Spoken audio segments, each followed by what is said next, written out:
बच्चों में Vicky SIAM and Vicky coaching में आपका स्वागत करता हूं। तो जैन धर्म, बौद्ध धर्म और 16 जनपदों के बाद हमें पढ़ना है मगध। तो क्वेश्चन आता है कि 16 जनपदों में जो सबसे शक्तिशाली जनपद था वो कौन सा था? तो वो था मगध। 16 जनपदों में सबसे शक्तिशाली कौन सा? मगध था। बच्चों में एक बात करना चाह रहा हूं कि अगर वीडियो अच्छी लगी हो तो शेयर करें, कमेंट करें और लाइक करें। मैं आपको पूरा इतिहास पढ़ा दिया जाऊंगा। क्लियर? तो 16 जनपदों में सबसे शक्तिशाली कौन था? मगध था। क्लियर? ये क्वेश्चन कई बार आया है। और मगध का फिर पूछ लेगा आपसे संस्थापक कौन था। क्लियर?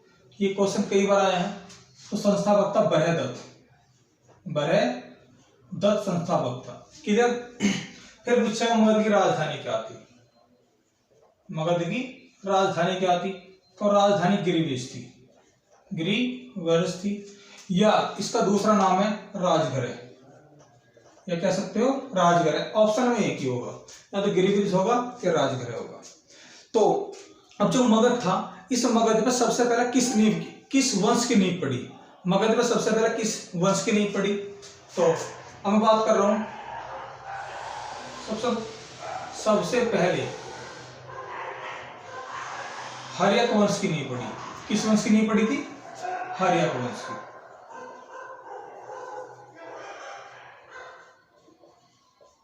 हर्यक वंश की। अब हमें पढ़ना क्या है? हर्यक वंश पढ़ना है। क्लियर है?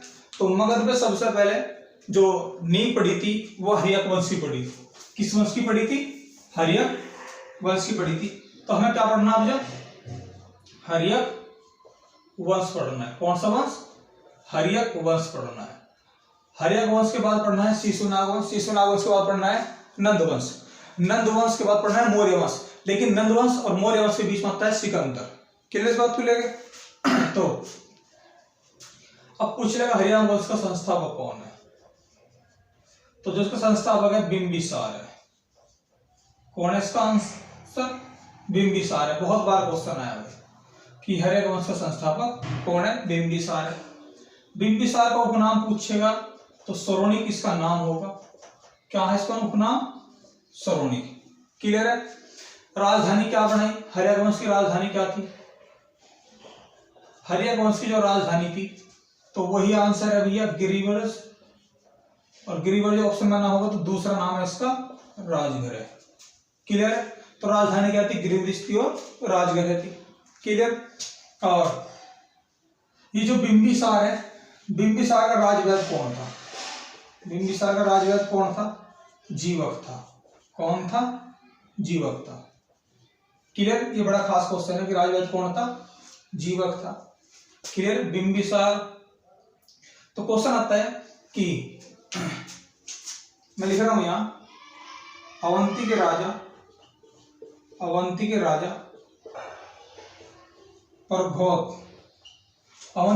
प्रघोत की चिकित्सा के लिए बिंबिसार ने किसे भेजा था? बिंबिसार ने किसे भेजा था?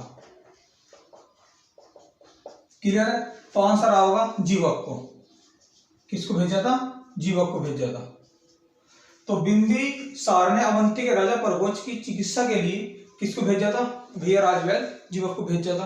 क्लियर है? क्वेश्चन आता है कि बिंबिसार ने अपने साम्राज्य का विस्तार किस प्रकार किया? बिंबिसार ने अपने साम्राज्य का विस्तार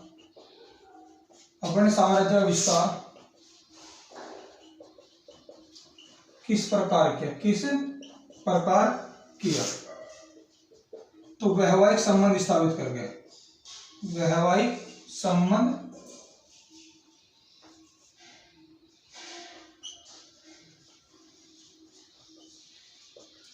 स्थापित करके। ये क्वेश्चन कई बार आया है। इनकी पत्नी वगैरह का नाम कोई खास नहीं है, सीधा क्वेश्चन पूछ रहा है, इस प्रकार मैंने लिखा है। और एक क्वेश्चन और ध्यान रखिएगा नोट में कि जैन धर्म और बौद्ध धर्म दोनों के उपदेश दोनों के उपदेश बिंबिसार के काल में हुए। किसके काल में हुए? बिंबिसार के काल में हुए। ये क्वेश्चन कई बार आया है काल में हुए। क्लियर है? और भैया इसकी जो हत्या करी थी, किसकी? बिंबिसार की हत्या है ना, बिंबिसार की हत्या है ना, बिंबिसार की हत्या किसने करी? इसके पुत्र अजातशत्रु ने। इसके पुत्र अजातशत्रु ने। क्लियर है? तो बिंबिसार की हत्या इसके पुत्र अजातशत्रु ने करी। तो अब क्या पढ़ना है? मैं अजातशत्रु पढ़ना है। हर्यक वंश का जो अगला शासक आया बिंबिसार के बाद, इसका लड़का अजातशत्रु ही आया है। तो अब हमें क्या पढ़ना है? अजातशत्रु पढ़ना है।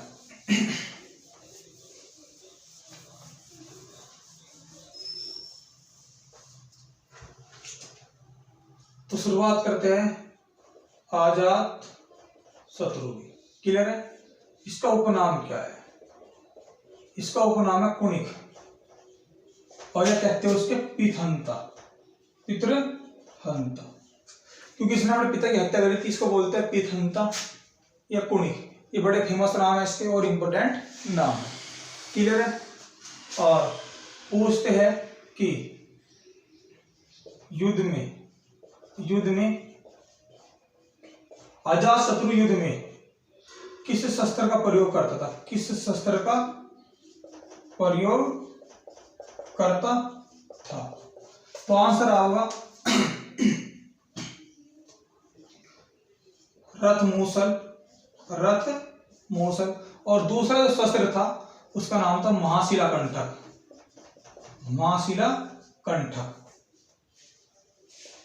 क्लियर इस बात को लेकर?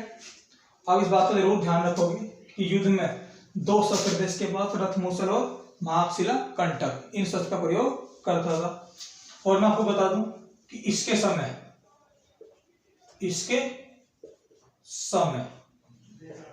प्रथम बौद्ध संगीति हुई। प्रथम बौद्ध, मैं आपको पढ़ा चुका हूं सारी बौद्ध संगीति। प्रथम बौद्ध संगीति हुई। क्लियर इस बात को लेकर? और कब हुई थी भैया? प्रथम बौद्ध संगीति कब हुई? 483 BC में हुई थी। और कहाँ हुई? ये हुई थी आपके भैया, आपको पता है कहाँ हुई? राजगृह में। क्लियर इस बात को भी लेकर? तो भैया उपनाम कुणिक हो गया, पितृहंता हो गया। इसके समय प्रथम बौद्ध संगीत हुई 483 BC। कहाँ हुई थी भैया? राजगृह, यानी कि सतपर्णी गुफा में। सतपर्णी गुफा में राजगृह में ही है। क्लियर इस बात को लेकर?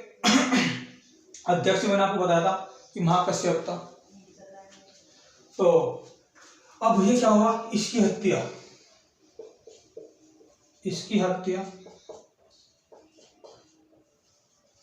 इसके पुत्र उदयन ने करी। किसने करी? उदयन ने करी। अब हमें क्या पढ़ना है भैया? उदयन पढ़ना है। तो हर्यक वंश का अगला शासक कौन होगा? उदयन होगा। और हमें क्या पढ़ना है भैया? उदयन पढ़ना है। तो जो क्वेश्चन जिसके खास है मैं वही बता रहा हूं। ठीक है? तो आंसर क्या पढ़ना है? हमें उदयन पढ़ना है।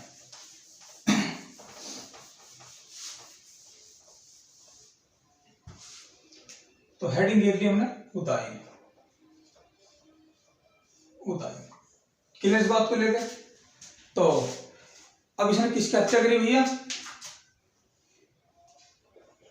इसने अपने पिता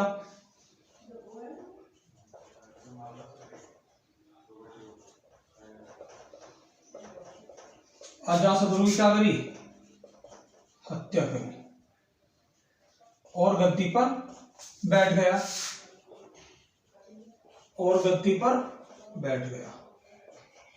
क्लियर इस बात को लेकर? तो भैया बिंबिसार की हत्या उसके लड़के अजातशत्रु ने करी। अजातशत्रु की हत्या उदयन ने करी। उदयन की हत्या उसका लड़का करेगा। तो इस प्रकार हत्या पात्या होती चले जाएगी। तो जो हर्यक वंश है इसको पितृहंता के नाम से जाना जाता है, यानी कि पितृहंता वंश है ये, यानी कि बाप की मृत्यु बेटा करता हुआ चला जाता है इसमें। तो पितृहंता वंश है ये हर्यक वंश। क्लियर इस बात को लेकर? और सबसे खास क्वेश्चन है इसका कि इसने पाटलिपुत्र की स्थापना करी। अगर पूछ लिया कहाँ करी, गंगा प्लस सोन नदी के तट पर, सोन नदी के तट पर। क्लियर बात तो, गंगा सोन नदी के तट पर करी पाटलिपुत्र की स्थापना। और एक क्वेश्चन पता नहीं कितनी बार आ गया कि पाटलिपुत्र को सर्वप्रथम राजधानी किसने बनाया। पाटलिपुत्र को सर्वप्रथम राजधानी किसने बनाया, किसने बनाया। तो आंसर होगा उदयन ने। किसने बनाया भैया, उदयन ने। क्लियर इस बात को लेकर। तो ये क्वेश्चन कई बार आ गया। बाकी हमें इसमें कुछ नहीं पढ़ना, सिर्फ इसका अंतिम शाखा देख लो हर्यावंश का, हमें इसमें कुछ नहीं पढ़ना। अब जब नोट में देख लो आप, यही खास है इसमें, कोई बाकी खास नहीं है। तो नोट में देख लो कि हर्यक वंश का अंतिम शासक कौन था, हर्यक वंश का अंतिम शासक कौन था। मैं बहुत डीप में क्वेश्चन बताए हैं सारे, और यही क्वेश्चन बार बार आते हैं। हर्यक वंश का अंतिम शासक था नागदशक, नागदशक। क्लियर। हर्यक वंश का अंतिम शासक कौन था, तो बच्चों नागदशक था। अब भैया इसकी हत्या, इसका अमात्य था, इसकी हत्या शिशुनाग ने करी, शिशुनाग ने करी। तथा नए वंश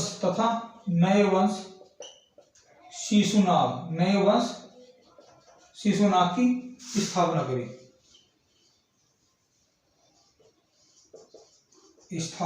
करी, तो भैया अंतिम शासक था इसका हर्यक वंश का नागदशक। और इसके अमात्य शिशुनाग ने इसकी हत्या करी, इसकी शिशुनाग ने हत्या करी तथा नए वंश शिशुनाग की स्थापना करी।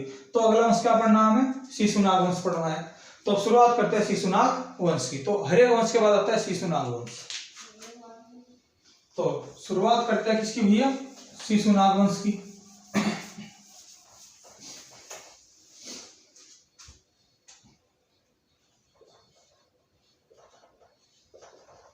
शिशुनाग वंश। क्लियर है। संस्थापक कौन है, संस्थापक मैंने आपको बता दिया है, शिशुनाग है, शिशुनाग है। और मैंने बताया कि शिशुनाग ने, इसने क्या करा, शिशुनाग ने हर्यक वंश के अंतिम शासक, हर्यक वंश के अंतिम शासक नागदशक की हत्या करी तथा नए वंश शिशुनाग वंश की स्थापना करी, शिशुनाग वंश की क्या करी, स्थापना करी। क्लियर इस बात को लेकर। अब हमें पढ़ना है शिशुनाग, ठीक है ना। तो क्वेश्चन इसने क्या करा भैया, इसने अपनी राजधानी पाटलिपुत्र से हटाकर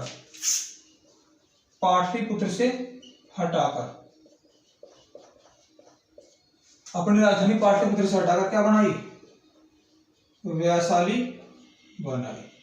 क्लियर है। बस इसमें इतना ही पढ़ना है। इसके बाद इसका उत्तराधिकारी आता है, इसका जो उत्तराधिकारी आता है, इसका उत्तराधिकारी जो आता है वो आता है कालाशोक। कौन आता है, कालाशोक, जिसका उपनाम क्या है दूसरा, काकोण। क्लियर है। दिव्य दान में इसको काकोण कहा गया है, तो इसका दूसरा नाम क्या है, काकोण है। तो इसका उत्तराधिकारी कौन हो गया, कालाशोक हो गया। अब हमें पढ़ना है कालाशोक। क्लियर है। इसका दूसरा नाम क्या है, काकोण। अब देखो इसके समय दूसरी बौद्ध संगति हुई, इसके समय दूसरी बौद्ध संगति हुई। कब हुई थी भैया, 383 BC में। और कहाँ हुई, वैशाली में। क्लियर इस बात को लेकर। राजा कौन था, कालाशोक था। कब हुई दूसरी बौद्ध संगति, कब हुई, 383 में BC ईसा पूर्व में ना। और कहाँ हुई, वैशाली में। और जो अध्यक्ष था सभा कामीर था, मैंने आपको पढ़ाया है चीजें सब चीज। क्लियर है। और इसका एक क्वेश्चन और देख लो, ठीक, इसने अपनी राजधानी,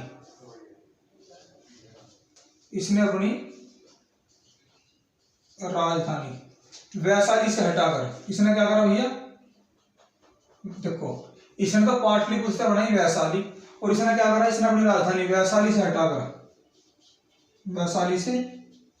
हटाकर पाटलिपुत्र बनाई।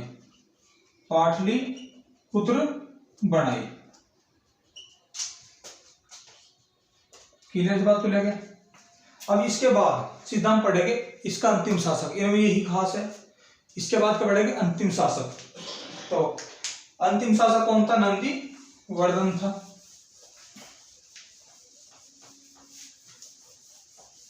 तो शिशुनाग वंश का अंतिम शासक पूछ लेते हैं, नोट में लिखो, शिशुनाग वंश का अंतिम शासक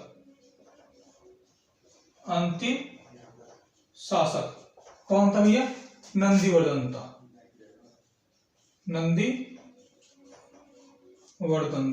क्लियर। तो शिशुनाग वंश का अंतिम शासक कौन था, नंदीवर्धन था। अब इसके बाद हमें क्या पढ़ना है, इसके बाद आता है नंदवंश। इसके बाद हमें क्या पढ़ना है, नंदवंश पढ़ना है।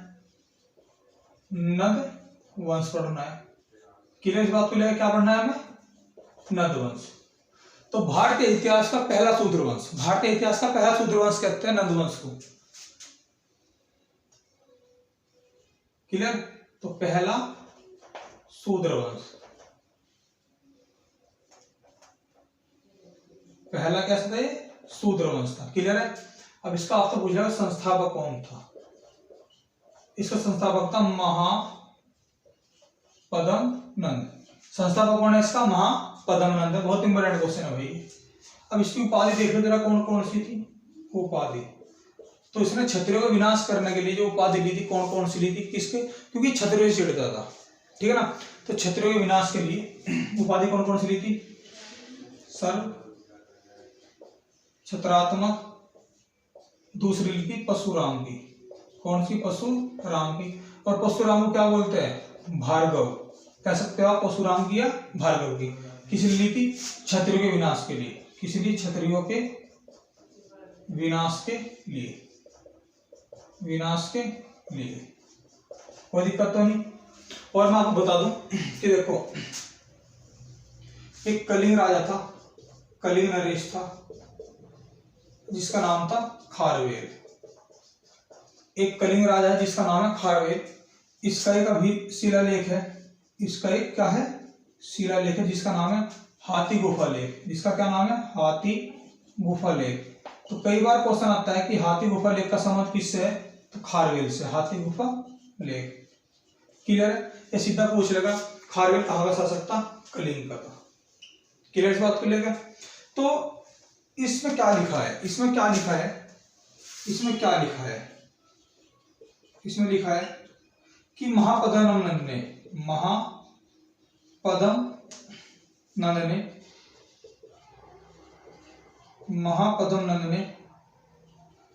कलिंग पर आक्रमण किया,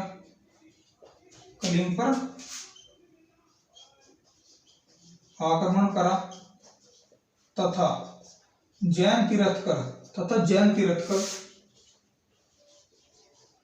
जैन तीर्थकर जिनसेन, जैन तीर्थकर का नाम क्या है, जिनसेन की मूर्ति चुरा कर ले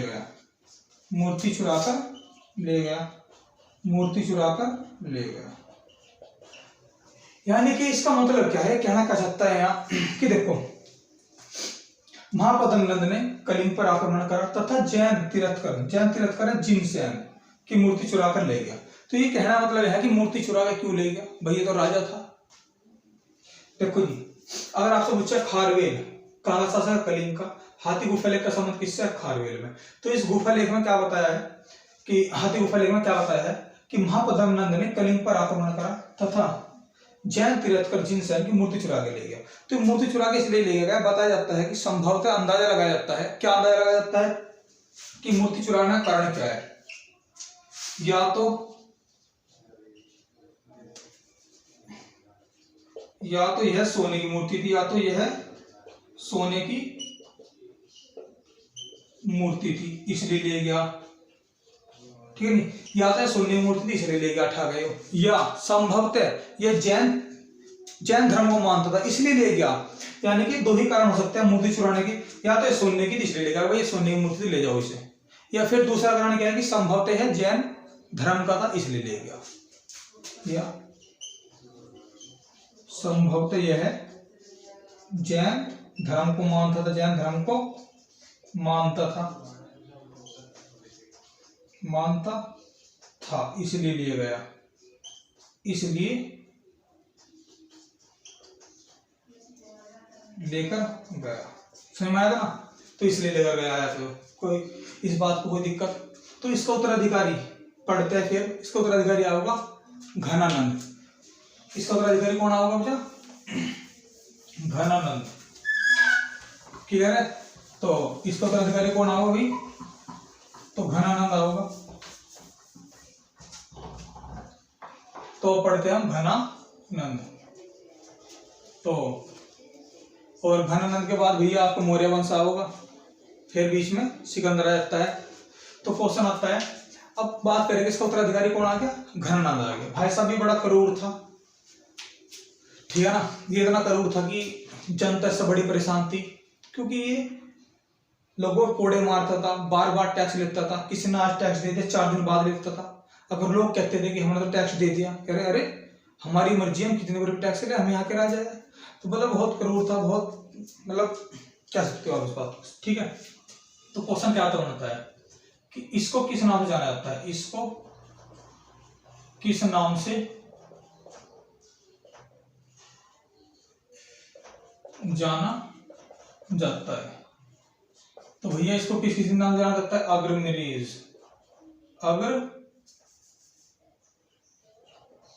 अग्रमीज के नाम से जाना जाता है। और दूसरा नाम है इसका जैनेन्द्र मीज। तो भैया इसको अग्रमीज और जैनेन्द्र मीज भी कहा जाता है। अगर क्वेश्चन आ जाए कि अग्रमीज और जैनेन्द्र मीज किसे कहते हैं, तो घनानंद को कहते हैं, ठीक है। और मैं बता दूं कि इसके समय सिकंदर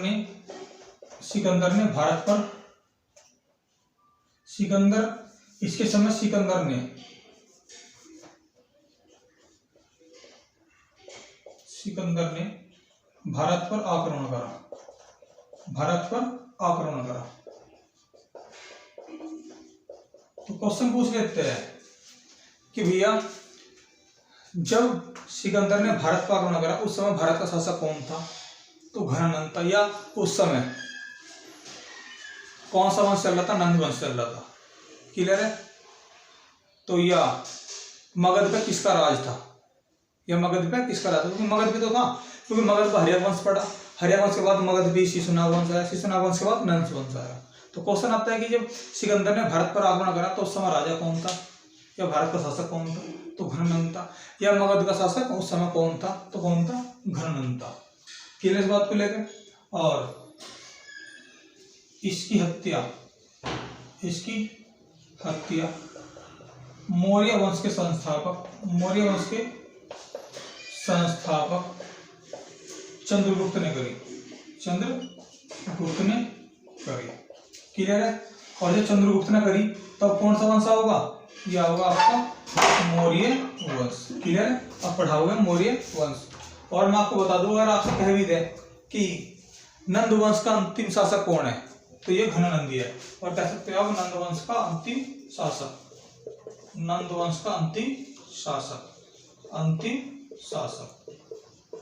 तो कौन है भैया?